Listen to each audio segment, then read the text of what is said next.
All right, so this is something I rarely do, but I would like to do more often, and that is talk about an issue with somebody who disagrees. I used to do it a lot on the radio, and I miss it.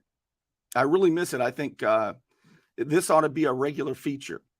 And today I've got John Anthony with me, and he posted on Facebook. He responded to a post that I made, and we got into it a little bit.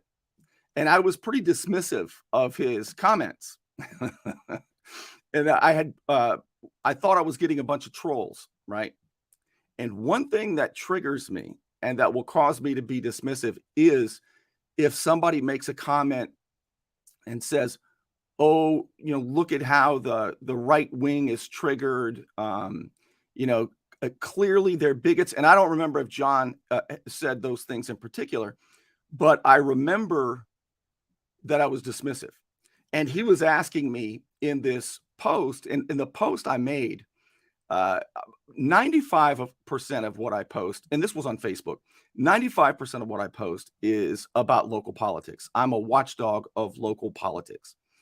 And John probably agrees with me on most of that because I'm pushing for more transparency and holding politicians I believe corrupt accountable.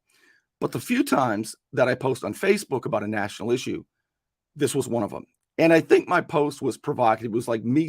I was walking and there was a smashed Bud Light can and I was stepping on it.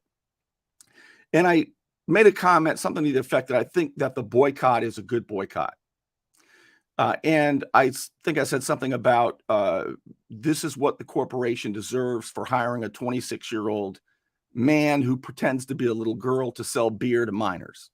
All right, that's what I said. And so John responded to my dismissive comments to him and with good questions. And I didn't know if he was acting in good faith. So I said, look, man, rather than us do this with, Facebook snarky back and forth comments, how about we have a real discussion about this? And to my surprise, he said, you bet. So I want to bring him on. Hey, John, welcome to the show. Good to see you're a real dude and somebody who wants to get a little deeper than just posting little gotchas back and forth on Facebook. So welcome to the show. Absolutely. I appreciate it, too. You absolutely agree. The back and forth on Facebook is very tiring and rarely leads anywhere. So I appreciate the opportunity. Well, I really enjoy debates in good faith, and I'm confident that this will be exactly what it is. And I don't plan to change your mind. You probably won't change my mind unless you give me a bunch of new information I haven't considered. But what I really hope to do is find a point of clarity. Where do we disagree? Where might we agree? And for anybody who watches this, maybe, just maybe, some of our questions to each other and some of our insights or our assertions will get them to think a second time. I think that would be super valuable. All right. Sounds good. All right. So what was it about the post, if you recall, that got your attention? And do you remember what you said? And you can even read, if you have them, some of our back and forths, even though I come across pretty dismissive of you. No. I mean, it's fine. It's Facebook. I'm not at all worried about that. I went back and looked. I could not find anything that I had said. I think I posted a GIF, like an eye roll GIF or something like that. But on one, and I do remember us discussing something on the other, so I don't recall what it was exactly. No worries. But what was it that got your attention? Yeah, so it's pretty much the thing that's got my attention the entire time, and that's the fact that there's attention on it at all. And it seems like it's a manufactured outrage in a way. Mm. I don't know that you seem to think it's a good boycott, so I'd love to hear why you think that, because like I said, we talked earlier, I tend to think things aren't important unless they're shown to be. So you need to give me a reason that this needs to be addressed, and a reason that this needs a spotlight on it. Fair. So I'm going to give you my assertion, and I'll try to give you the reasons to support the assertion. Absolutely. First of all, I think that Bud Light, the boycott is important because it's an example of a major corporation that paid a 26-year-old guy money who pretends to be a little girl to market to minors. Really, a lot of his audience are underage, and a lot of his underage audience are minors who are watching content that is either sexual or sexual in nature, things that I don't think a grown man should be talking to kids about. All right, that's the reason I think that Bud Light deserves to pay a price. Now, if they had hired, say, Caitlyn Jenner, who formerly Bruce Jenner, the Olympic winner, if they had had Caitlyn Jenner market their beer, I probably wouldn't give this a second thought. I surely wouldn't have posted about it. So my issue specifically is a corporation hiring a young man who pretends to be a little girl to market beer to kids that he talks to them about inappropriate comments. That is my objection, which might be a little different than why some other people support it. Do you think Caitlyn Jenner is a man pretending to be a woman? No, I think Caitlyn Jenner was sincere. And I think Caitlyn Jenner, as an adult, made a life-altering decision and appears to be happier for it. I have no problem with that. So I'm guessing what portion of it has to do with the transgender issue or the very little for me. Okay, so then that's kind of what I was getting to. Is apologize for the background noise. Kind of no worries. If we can, so if Caitlyn Jenner's fine, but Dylan Mulvaney's not, then it's not the issue of the sexual orientation or the. Not at all. I'm a libertarian. Okay. Yeah, so then, I'm pretty libertarian when it comes to adults. I don't care. Right. So then it's the fact that this person has an audience that consists of children. Yeah. Yeah, okay. And I think the corporation made a bad decision, and they haven't. I think they should have just apologized for it. So, and if they had apologized for it, first of all, I don't drink Bud Light. I drink whiskey. Yeah.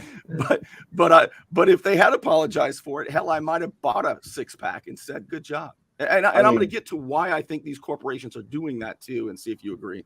It's not. I mean, obviously, it's not just Bud Light doing it. It's so. Right. So you believe that the entire, and it's not just you. You believe that the Kid Rock outrage, everyone else's outrage, is specifically about that and not about the sexual orientation of the person. Yeah, I don't know why Kid Rock took a fully automatic machine gun, which I love, by the way, and shot a bunch of beer. I mean, his might have been a different objection. I have an idea. Yeah, I truly believe it was, because I think a lot of it is for attention more than anything.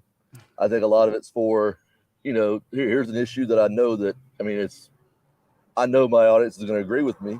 So it's a softball, and it's something I can do for clicks and likes. It's something I can do real easily. I'm not going to get any pushback from it because all my fans agree with me already. See, I have a friend who does this. I'll tell you his name. His name is Joe. And Joe is a Republican, but he's a bit of a contrarian, right? And so he'll often challenge me and over a drink or whatever. And what he'll do is he'll basically say, the people who are for this, Bernie, they believe this. And I'll say, I don't care. It's not what I believe. And one thing, John, you've known me for a while, or at least the show.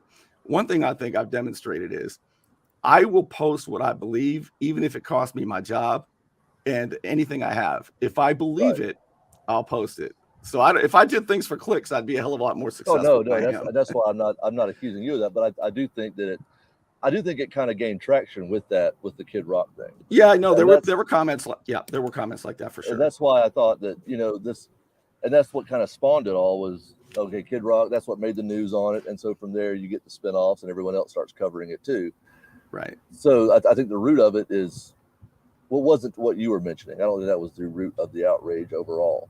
So I don't think that's why it went viral as it did.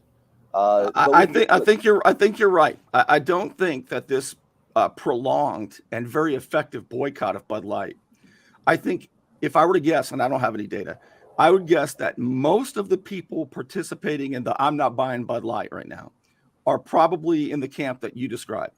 They probably oppose any transgender surgery or service or lifestyle. Yeah, or people even. Sure, right. I agree with that. There might be a lot of that. But that's not where I'm coming from.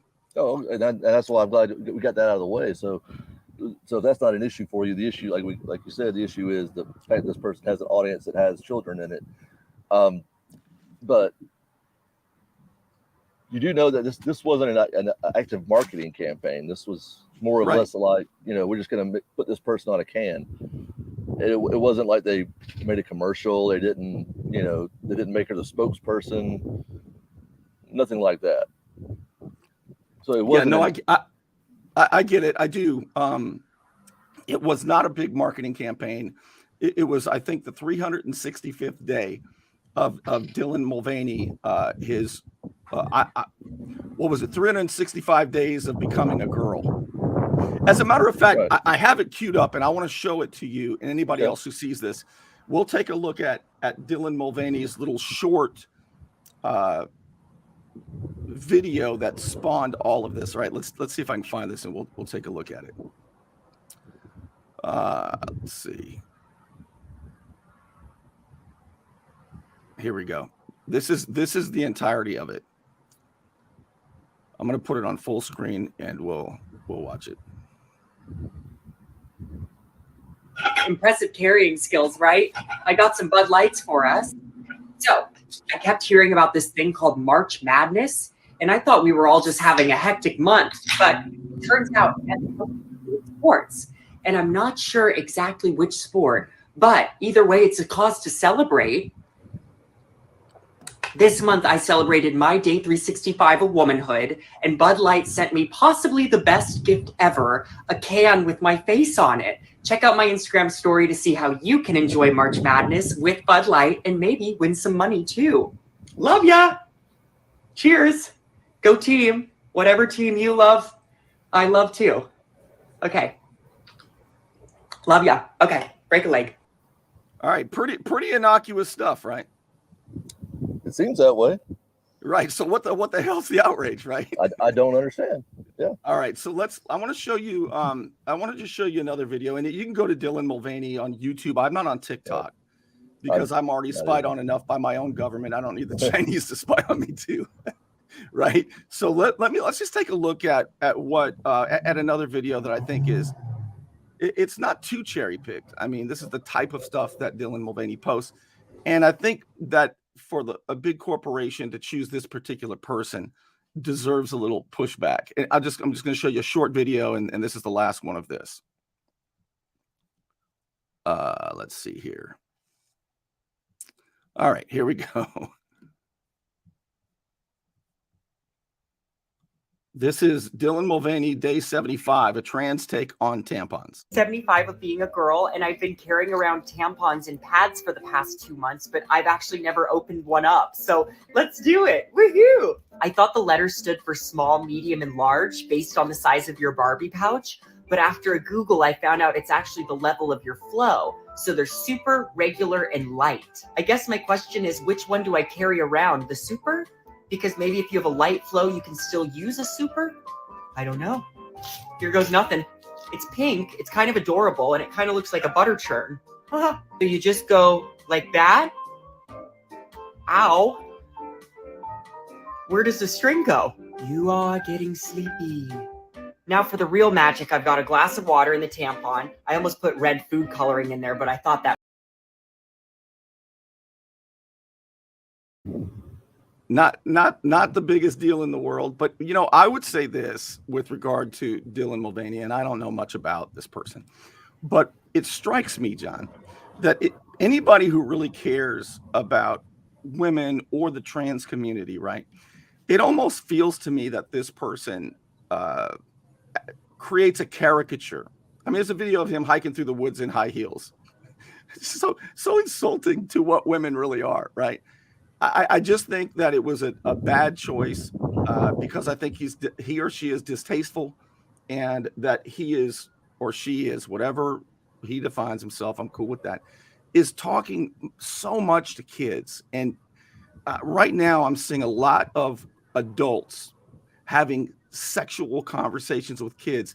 And I wish so much that guys like you, who are tolerant people and educated, would link arms with somebody like me and say, when you're an adult, do what you want to do. Just don't scare the horses too bad.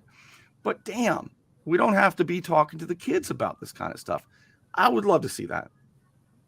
Right, and I think we all know there's a time and place for everything. I think we can, and it gets, there's a gray area. It gets to where, you know, they get in their teen years, and it's like, what do we need to discuss with them to keep them safe more than anything?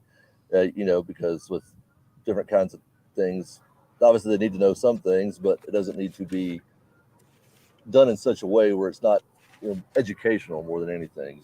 Look, this is how you protect yourself. This is how, you know, this is how things work. Biology of it more than anything.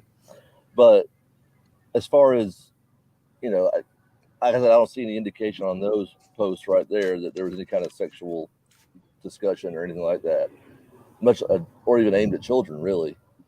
Well, he pretends to be a 6-year-old girl in some of his videos. I mean, okay.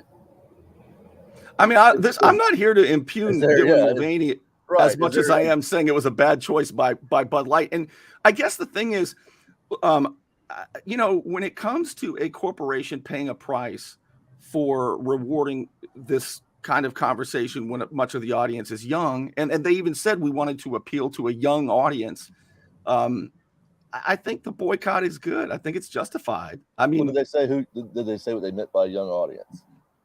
Well, they can't say minors, right? but I think it's pretty clear that much of Dylan's audience, especially on TikTok, which is where, you know, he or she is the biggest, is certainly to minors. I mean, if I'm selling an adult product, I'm not going to be hiring somebody who has a large minor audience. But I mean, technically, 18 to 19 and 20 are underage, not allowed to drink. True. But they do. So I get it. I'm with you. It's not. I mean, we don't have to. And I'm sure the people at Bud Light also know this. That's probably not news to them that people underage who are adults do drink. Yeah. So then I don't see why the boycott bothers you, unless what you're saying is that the idea of a Bud Light boycott being anti-trans, which is not my position, but that position is what would bother you.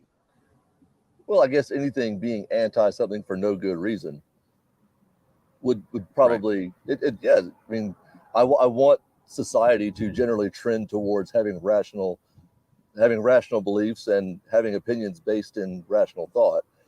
That would be my ideal state. You know, I think it would be yours too. And it's, you know, to say that this makes me feel bad or this, you know, this seems icky, so that's my reasoning. That's laughable to me. Yeah, I get it. I get it. Do you at least get my position where I do. If they would have hired Caitlyn Jenner, I wouldn't have had a problem. Right. So if it's a children issue thing, so I mean, but you could easily, and like I said, I'm going to struggle to come up with the name on this, but can we both agree that pretty much any Hollywood actor, any television actor, musician has a young following? Sure. Okay. Yeah. Some more than others, but sure. Right. I mean, and how much of their content would you consider sexual? I mean, I could let's just think of anybody. I mean, we're not talking about Captain Kangaroo here. I mean, you know, things like that. No, I get what you're talking about saying. People in the middle, in like preteen, you know, 13 to 18 probably is what you're talking about here. Let's take an example. Let's take a Britney Spears, for example, when she was in her prime, right? Right. She was pushing the envelope, doing sexual type stuff, and then Christina Aguilera, and then who was the girl who danced on John? There was another. But anyway, I understand what you're saying. A lot of the younger, especially pop stars, have very young audiences. So you're asking me, how do I distinguish between Dylan Mulvaney and them? And here's my best answer. I understand that there's an overlap, but this person has a specific targeted audience that is mostly young, very young. And the content to minors is about stuff I don't think a 26-year-old man should be talking to a 13-year-old, 15-year-old girl about. Right. I mean, I don't know any of that person's content, so other than what you just showed me. Yeah. Like I said, I've been waiting for someone to, you know, someone to talk about that. Basically, I've been waiting for, you know, it's not like Kid Rock came out and said, "Hey, I have this here's this video of this person right here, and now someone's giving them a sponsorship from Bud Light. Well, yeah, okay, if they've done something horrible, and then I agree that person shouldn't be getting any recognition or acclaim or accolades at all. So the Bud Light boycott is interesting because you and I agree, I think, because we talked offline a little bit, is that this is a cultural issue, really, as much as anything else, right? And Republicans or conservatives or right wingers or whatever, traditionalists, they have not been very successful at boycotts, and this has been one of the most successful prolonged ones. And again, I love seeing a corporation pay a price and face backlash for a decision like this, and then they double down on it.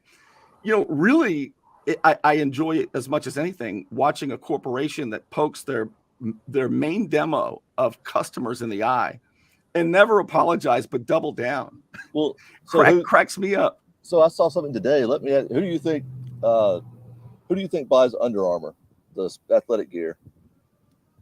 Well, I mean, they market it to to people who are in the police community, the military community, but also to just the people who love to go to the gym. As a matter of fact, one of my young adult daughters wears Under Armour. Okay, so just today I'm seeing that they're celebrating Pride Month also.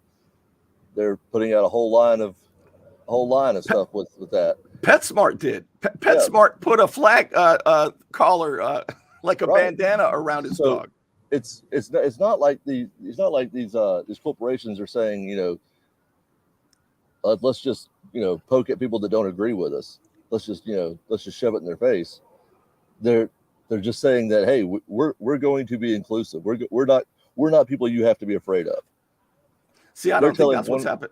I don't think that's what's happening at all, John. Well, I mean, I'll tell you what I think's happening. Well, no, that's the message they're trying to send. Whether that's their intention or not, now we could probably get into that because I think their intention is to make money. That's from whom? Make money from whom? The customers or somebody else? Well, I don't know where else would the money come from. So there are investment companies, the biggest one being BlackRock, and BlackRock is an asset management company that the CEO's name is Larry Fink. And Larry Fink says, we are going to force people into certain behaviors that we want to see. And here's how they do it. Are you familiar, by the way, with the St. Joe Company here? I've heard the name, yes. Okay, so the St. Joe Company is a big development company. They own something like 25% of all the land in Florida. But anyway, so what BlackRock will do, and other investment companies, big investment companies, is they will give corporations money as long as they begin to do an ESG policy, an environmental social governance policy. In other words, they will pay corporations to do this kind of stuff, like PetSmart and Under Armour. So what I'm saying is now these corporations have an incentive to market in a way that offends much of its audience, whether it's the Kid Rocks or people like me who don't want kids to be marketed to. So what I'm saying is these companies might be financially incentivized, but I think they're willing to lose their own customers as long as they're getting money from the big investment companies that require them in order to get the money to implement this kind of stuff. I have a problem with that. Well, like I said, I would have to see the financials on that. I have to see the exact how much they're getting versus how much they stand to lose, things like that. Because it's available, right? I mean, it's fine. I don't know. Obviously, I can't speak to their motivation. All I can speak to is right.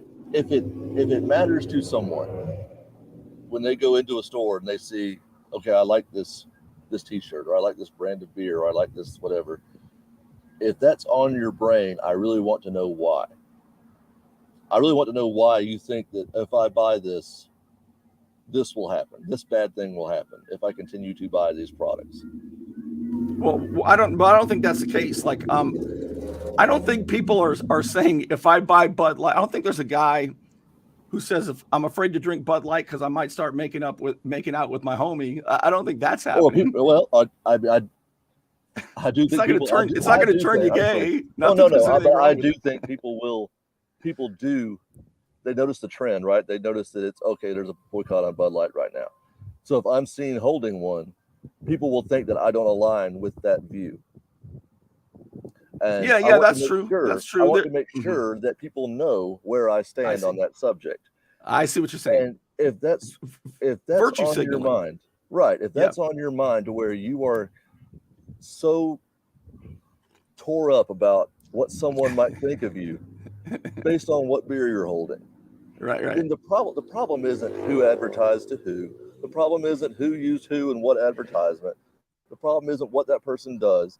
The problem is how you view yourself versus what society looks at you as. Okay, I do understand what you're saying. So in other words, you're saying some guys wwho really want to buy a Bud Light, Well, it's for not just whatever guys. reason, that's their favorite beer, It's not or even guys. traditionally, right. Oh, I got you.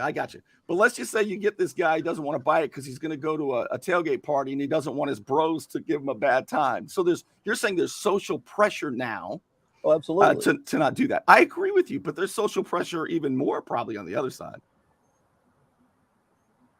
From what other side? So it's been what I've been observing is very interesting, because even 5 years ago, the trans stuff for underage, for minors, was not a thing. Now it's a big thing. They call it gender affirming care, healthcare, right? And we know what kind of, we're talking surgical and medical interventions of minors. That's become all of a sudden a very big thing. Why has it become all of a sudden a really big thing? Is it because families and kids all of a sudden are noticing it, or is it because it's being fed through ESG programs, through giant investment companies who are putting this stuff out there? I think So that there's a lot of social pressure coming from dishonest places. right. But even if that were true, let's say that's true. When a person goes to the doctor, do you think that doctor is saying, "Well, I feel more pressure to do this surgery because of the culture right now"? Oh yeah, I think there's a lot of pressure Okay, for so at the end of the day, though, who should be making those decisions? an adult individual. I mean, you and I should agree on that. Well, I mean, then we can just say that any decision is going to have to be made by an adult, and children are basically, have no opinion until they reach the age of majority.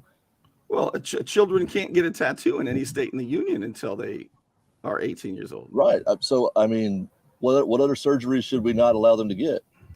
I would say this. I would say now this is huge, John. So I would say any surgery that alters them fundamentally for the rest of their lives. If you get a 14-year-old who wants to undergo, or 15, and they go through the whole 2-year process, and the doctors say it, and the psychologist says it, the parents say it, the kid says, I want it. Let's say you get a biological male 15-year-old who wants to become a young woman and gets, say, bottom surgery. What we've done now is we've sterilized this person for the rest of their life. They can never have sexual pleasure for the rest of their life. I would say that qualifies as a surgery they should not have until they're 18 years old. Okay, but you do agree this is not just first visit. Hey, how are you doing? I'm Joe. I Let's have agree. surgery. Okay. I don't care So if it's 20 visits, as long as they're under 18, they should. I think it should be illegal. Okay, so any surgery, and your parameters are any surgery that alters. What surgeries are you thinking should not be allowed? What are the parameters of those surgeries? Well, let's say the one. Let's start with the big one, the one I just named, where a boy gets the genitals removed, and there becomes. This is because it takes away sexual pleasure. Well, not only that, which I think is disgusting for adults to do to a young person for the rest of their life, but like, do you know when a young boy, like, let's take Jazz Jennings. I don't know if you're familiar with Jazz Jennings. Yeah. It's a television show. Well, this was a boy who, at the age of 3 or so, began to think, I'm a girl, and his parents encouraged it.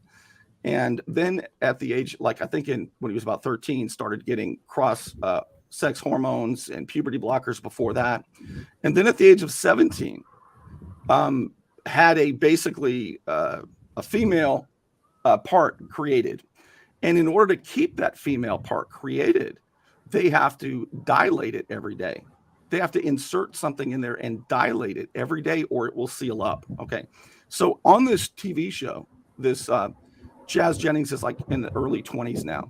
And she was crying about it hurts. She doesn't want to do it. And the mom is saying, if you don't do it, I'll do it. And I'll break your neck. I'll wring your neck if you don't do it. Okay, so that's the kind of thing I'm talking about.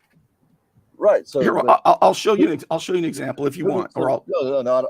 Who do we get to decide what's appropriate and what's not in these situations? Adults with medical degrees, correct?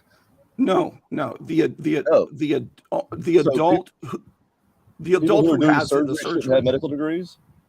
No. That's not what I'm saying. Okay, I know that's what you said. That's what I'm trying to get at. Who should we put to decide? The only person who should make that decision on him or herself is an adult. No other person with any other degrees, no other doctor, no other parent should alter a minor in that way for the rest of the minor's life. Are there any other surgeries that you believe should never be had unless you're an adult? Yes, I would say that I oppose any medical interventions or any surgical interventions having to do with gender dysmorphia. Those should be decided by the individual who would have it when that person's an adult. So no medical, even if it's a non-surgical medical intervention. Yes, I oppose that. Because that has similar results. That causes oftentimes lifelong sterilization. I would think that you and I would not want a teenager it doesn't matter to live the rest of their life. It doesn't matter what you or I want. What matters is that someone and their parents have gotten the advice of a medical professional, and if a medical professional says that this is the best course of action, right? Why are we the ones saying, well, you shouldn't do that because I feel this way?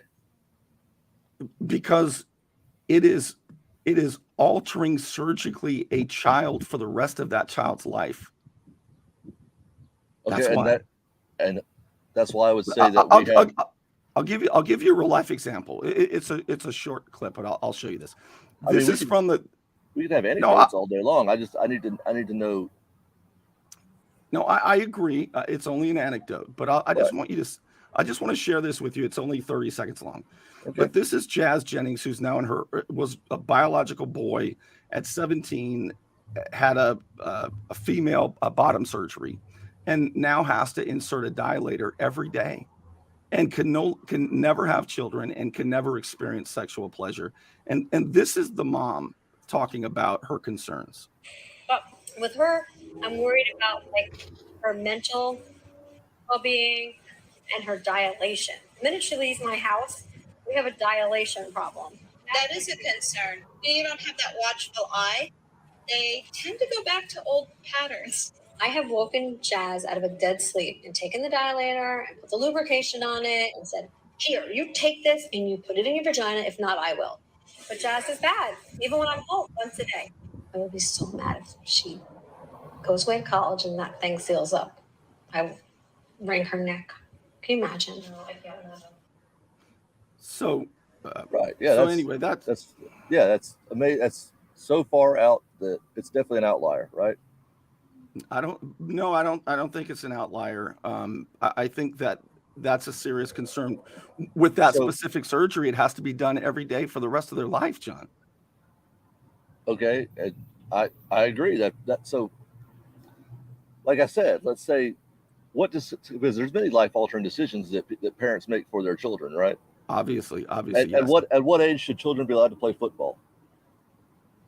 I think that the comparison is.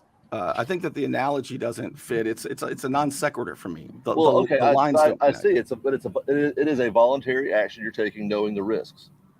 Yes. So we know, but it doesn't. The risks of playing football. We know the risks of and a lot of times you don't go into playing football with a medical professional guiding you through it. So here's my best answer for you. Let's say that a parent and let's say a 12-year-old, a 13, let's say freshman in high school, They go to play football. Parents agree. Everybody agrees. And the kid breaks his neck and and this happens, right? It happens, and is paralyzed for the rest of his life. That result of the action was not intended. It's extremely rare, and it's not the intention of playing football. With this bottom surgery, the intention is, John, what we just saw. That's the intention is for that person to be miserable. The intention is that person will be sterile, never be able to reproduce, and that person will never be able to enjoy sexual pleasure. Ever. Okay, so that's, but again, these are choices. So not being able to reproduce, that's their choice. It should be an adult's choice only. Right, but again, we were talking about the child here. The child is the one suffering the negative consequences, right? As with the football analogy, the parents making the choice to put the child into football, the parents making the choice to allow this child to have surgery. But the intended result of the surgery is sterilization, no sexual pleasure for the rest of their life, having to dilate for the rest of her life, or the wound will heal over. And this is after, versus an accident in football. Football, that was not the intention. And this is after the protocols have been followed from medical professionals, psychiatric protocols. Yeah. Well, let me give an example. This all started this medical and surgical intervention for children suffering from dysmorphia started about 1990 in Denmark and Sweden. And over that time, they've got the most data, like 30 years of seeing the results. And they've stopped doing it. They've discontinued it because they have found that it does more harm than good. I mean, you've got data that show that. Right. So then my question would be why we're not following the data then. But at the same time, the ones that need to follow the data are the medical professionals. Correct? Only for adults. Well, the ones that should be following the ones that should be following the data that say that this should be stopped. If you say that there's data to show that this should be stopped, I think you and I have that obligation too, because I think you and I should be protectors, John. And we do that through legislation, right? Is that how you're saying that? Yeah, but not only that. I mean, doing what we're doing now. I mean, here we are with ideas that our ideas are colliding. I mean, I don't really think that I'm stopping, children from having gender affirming surgery by not drinking a Bud Light. Oh, I agree with that. You know what I'm saying? I mean, that's okay. That's kind of where I just enjoy seeing corporations who take investment money and do such stupid things as you'll never see me cry. You'll never see me shed a tear over a corporation losing money. But like I said, it's not even. It's kind of hilarious to me, and it's kind of one of those there's the new trend, there's the new thing that everybody's going to follow, regardless of whether there's any good reason to do it or not. And I get it. They can't tell you why they're following it. They can tell you just because I think this stuff's gotten out of hand, or I think they're pushing this agenda on us, and it's always that same, that same brutal redneck conservative trope, right? And it always ends up coming down to that to me. I've never once heard anyone say it's because this person has a young audience. Right. So have you had this conversation? Oh, that's what I was going to bring up earlier. Is one thing about this Bud Light boycott. Socioeconomic, it's got everybody, it's got you and me talking about it, and I think that's actually a good thing. But have you had this sort of, not as in depth maybe, but have you had a conversation about this boycott with people you know? Oh, sure.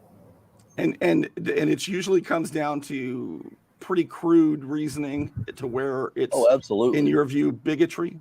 Let's say, it comes down to they're all groomers, they're all, they're pushing their agenda on us and this and that. It's just really the talking points, the catchphrases that they've been fed. Is this a different type of conversation than you've had about the issue? Absolutely. Like I said, I've not heard a single person say this person has a young audience. I feel like they have a negative influence on their young audience by doing this. I'm doing a terrible job getting that message out. Then, damn it. Well, no, and I mean, I don't necessarily agree because I mean, a young audience seeing someone drinking a beer, I don't care. That's the least of my worries. But that's not. Yeah. But yeah, I'm saying the corporation.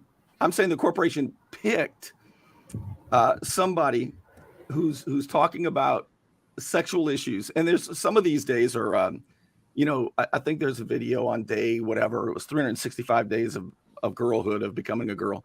There were videos about how to have sex and so on and so forth. That I wish you would join me because I'm so tired of grown men talking to kids about sexual stuff. I mean, we should be against that, John. I don't see where I'm for it. I've never, but I don't. We should be against it. We're for that too. Well, I just think their decision of doing that was a mistake. They ought to own up to it. But we may have exhausted it because I think pretty much we could probably recite each other's assertion and reasons. So at least we've gotten there, right? Oh, absolutely. I mean, it's like I said, I appreciate the new perspective on it, but I don't see how they're this person's audience is. Yeah, if they're doing things that are objectionable, I haven't seen it. I'm not aware of it, but I don't think that was ever a part. I don't think I could look into it. I don't think that was ever a part of the backlash to begin with. I don't think that's where this originated. And I think honestly, like if people were genuinely just okay, I disagree with this. I'm going to stop drinking this product.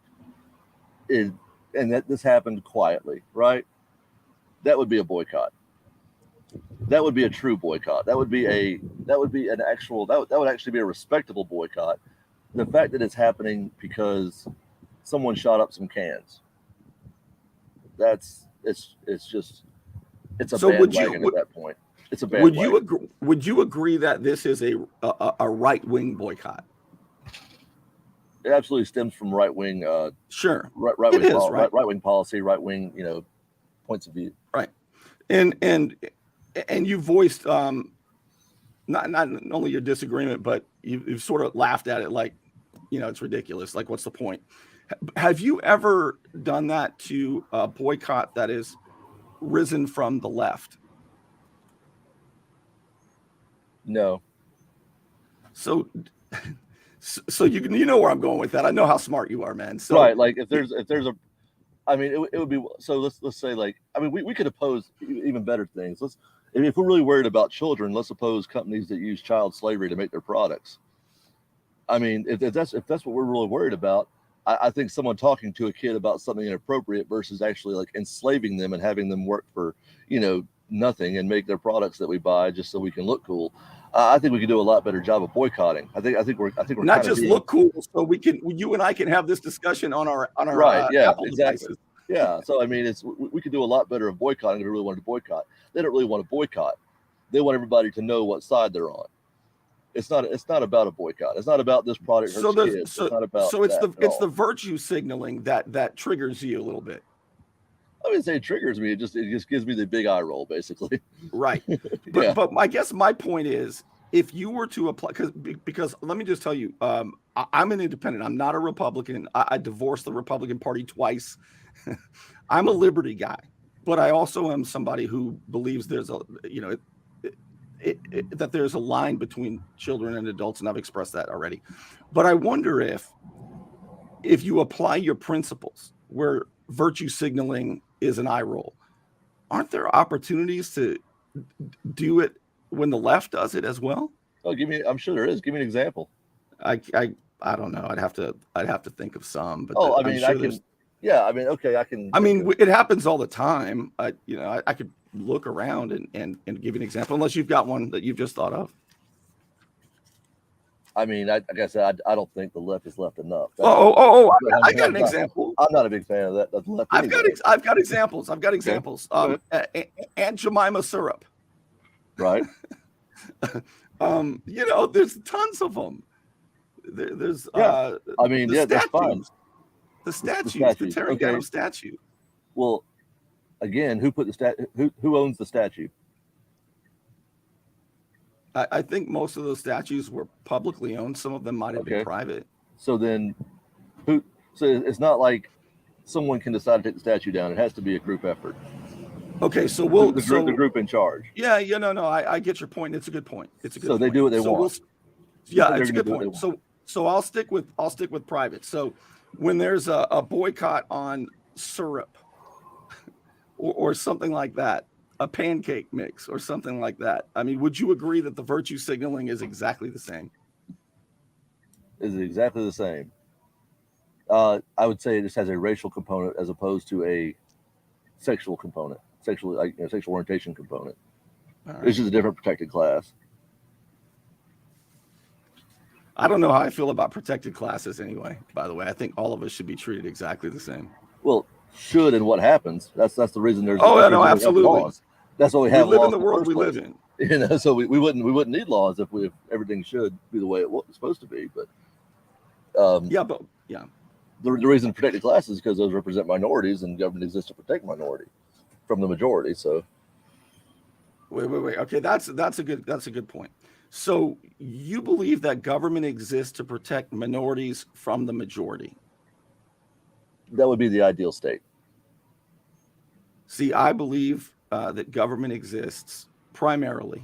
Government exists to treat everybody equally, to protect our rights. Well, yeah, that's why I'm.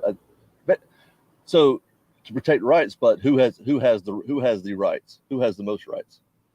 The majority would, right? Well, I think in a democracy, but that was the entire point of the Constitution, really. I mean, of a republic, is that I don't believe in majority rule, and neither do you, obviously, because you're concerned about the minority. No, to some extent. To some extent, we have to have majority rule. I understand. I had a debate one time with a professor from Troy State University. I think I mentioned it to you, where he said that these right wingers who are talking about a republic versus a democracy, he said it was a distinction without a difference. So we had a big debate on the radio about it. And what it came down to eventually, and you know me, I'm always trying to find where is it exactly. He believes, I believe that everybody is born with rights, and he believes that rights come from government. And I can easily, he's correct. He's correct that rights come from government. No, I'm sorry. I mean, you're correct in that. Oh, okay. I apologize. Well, I got that backwards. So let's do this, John. First of all, I appreciate our conversation. Is there anything more you want to get out of me? You want to squeeze me for anything else? I actually, let me think about this real quick. So you think people are born with rights? Yeah, I think that all of us are born free and dignified human beings. And that are we born with all rights? What do you mean by all rights? Well, I mean, if you say we're born with rights and there's certain ones, then that means someone has to have the right to limit those rights. No, this goes to the 9th Amendment, which is my favorite amendment in the Constitution. And even before the Constitution and the Bill of Rights, from day one, I believe every human being is born free and with rights. And we got it right, not perfectly, but compared to other governments, we got it right to begin the argument that we are born free and that government exists to protect us from other people or governments that would steal the rights we're born with. The 9th Amendment talks about essentially all the rights in the universe belong to us and were given to us by our Creator. I believe in the 9th Amendment. So I believe the 9th Amendment states it very well. My position would be not that we're given rights by a creator, but that you have to start with all rights. Otherwise, you have to have someone who has the right to grant rights. And where do they get that? And the problem with that is what? The problem is if a government can grant rights, a government can. Oh, right. Well, and I believe government exists to. We limit rights based for good reason. We find things that we need to limit rights on. Because I don't need to have the right to go steal your car. Well, that's not a right, because anytime rights collide, we're born with all rights. Right. Anytime what? So let's define right. I think that's where we're at. Let's define what a right is. So I believe that one thing rights don't do are collide, right? I don't have the right to swing my fist. I do have the right to swing my fist, arms around, until what? Until it hits your nose. Right. Right. So what I'm saying is rights do not collide. Whenever you find rights colliding, it's not a right. It's an infringement of somebody else's right.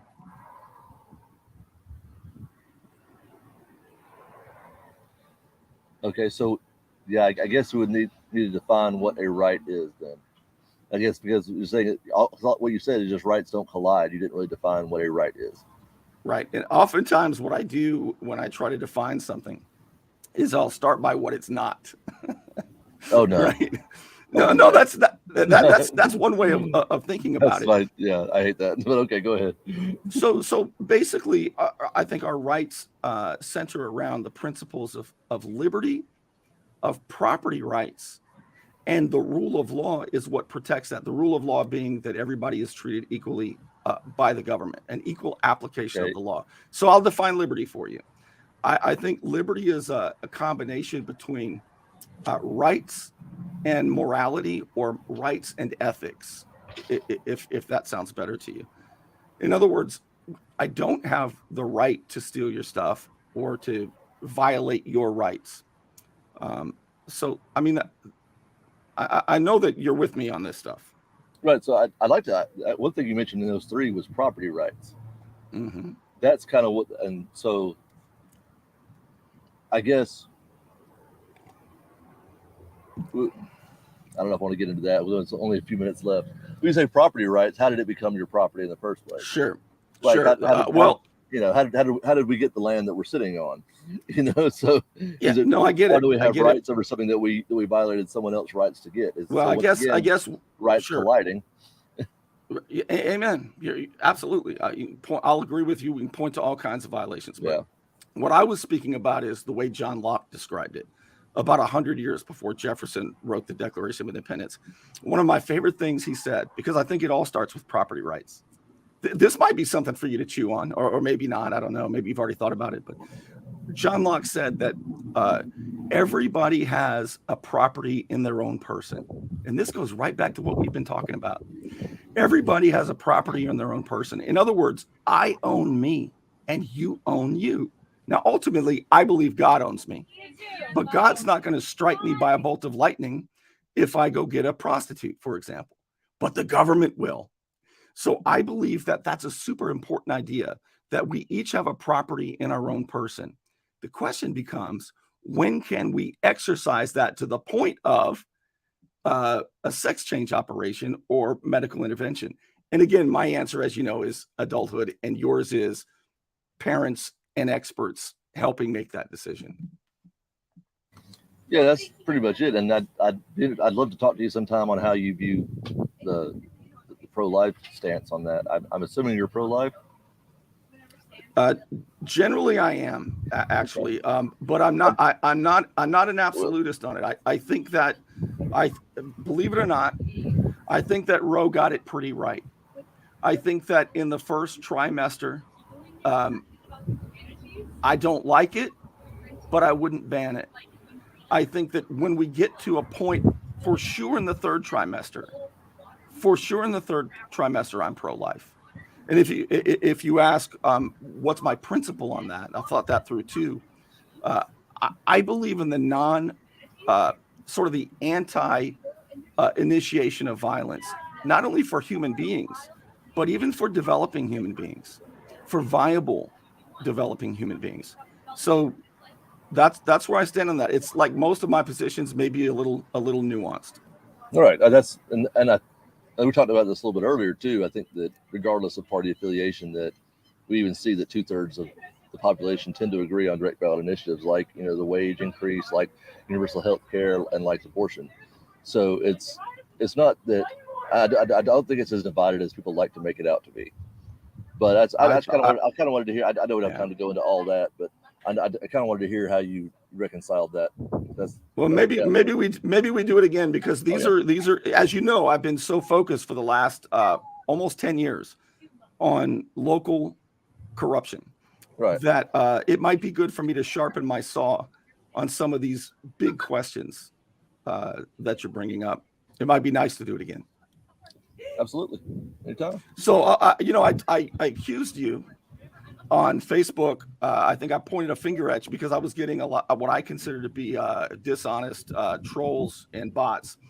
And I pointed at you, I think, and said the Dunning-Kruger effect. And I think you said, "What did you just learn that?" Did you say that? I think I may have.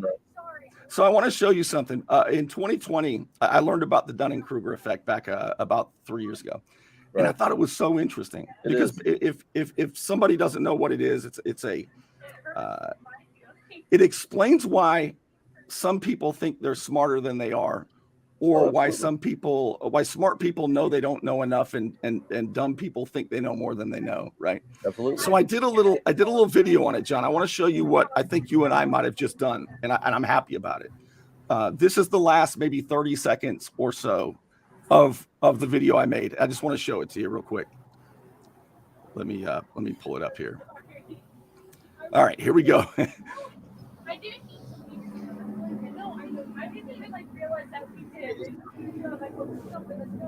First, clarity.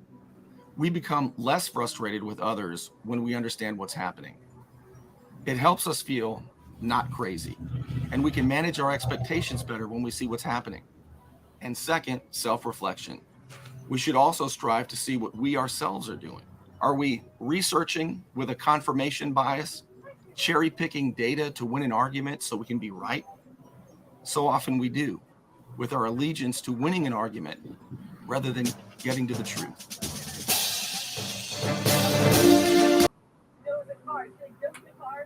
Anyway, I think there's great value in that. Oh yeah, you see that on display all the time. You see that people will, they, and I think it's funny too because I can almost usually guarantee when someone has a certain argument and they say, "Well, I have sources for that," I can almost pick which one of 3 sources they'll use. And I found that I'm getting really good at that. I found that I sing a lot of Epic Times and a lot of Fox OAN. News, Epoch Times, or the New York Post, perhaps. Right? I can always. But on the other side, John, it might be CNN or MSNBC. I mean, you can do it both ways. Oh, right. I mean, and that's usually like you want to stick with like things like AP and things like that. Those are oftentimes as center as you can get. Usually, I don't agree. NPR. I don't agree anymore. Yeah, I don't know. It's like I said, it's never. Anytime I read something that I think is like, oh my goodness, how could that happen? I really it's like I'm probably being fooled here. It's well, to your point though, I used to teach in college. I used to teach persuasive writing, and I used to tell the students, I don't care what position you take, but you have to make an assertion, your thesis, and then you have to back it up with reasons and evidence, and you need at least 3 reasons and evidence in this paper to back it up. And then I would tell them that there's a hierarchy of sources, right? Oh, absolutely. And I said some are stronger than others. Like at the time, I said Wikipedia is not going to be at the top of the list, right? But I hear what you're saying, and I agree with you. Yeah, it's and your cousin from from Indiana is not the best source either, and things like that. It's yeah. All right, John. Well, listen, I appreciate you very much, man. All right, thank you, sir. Appreciate it. I appreciate the challenge. We'll stay in touch. Maybe we'll do it again on a different issue. Sounds good. All right. Take care. Good. All right. I hope you appreciated it.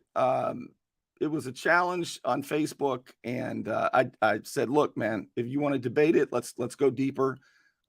Just most of the time, it never happens. Most of the time, people say, oh, no, I wouldn't do that. But I have great respect for anybody who's willing to kick around the idea. Maybe learn something we hadn't thought of before. People say, when I was on the radio live, people say, Bernie, aren't you afraid of losing a debate? And I said, not at all. It never happens.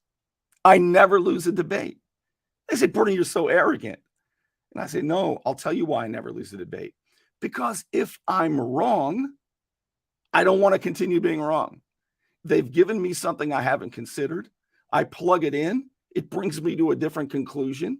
I didn't lose the debate, but rather I stopped being wrong about an issue. Remember, I was a 23-year-old Marxist. And I started thinking about these issues. I read these books, all these books behind me and over here. And I learned the best arguments on both sides. It's very rare I discuss a topic and I haven't at least heard the other side of the argument. One of the things I should start doing is inviting people on for a debate, and this is the format. The first half, I debate his or her position, and they debate my position, so that we know, because oftentimes when we're debating, we really don't know each other's position, and that's the source of the frustration. Chesterton said, G.K. Chesterton said, we fight, we quarrel because we don't know how to reason. We don't know how to argue in the classical sense. But if I could give your position and you could give my position, the frustration's gone. At least we know what each other's talking about, but most people won't do that. I appreciate it, John, very much, and I appreciate you being with me, and I'll see you again soon.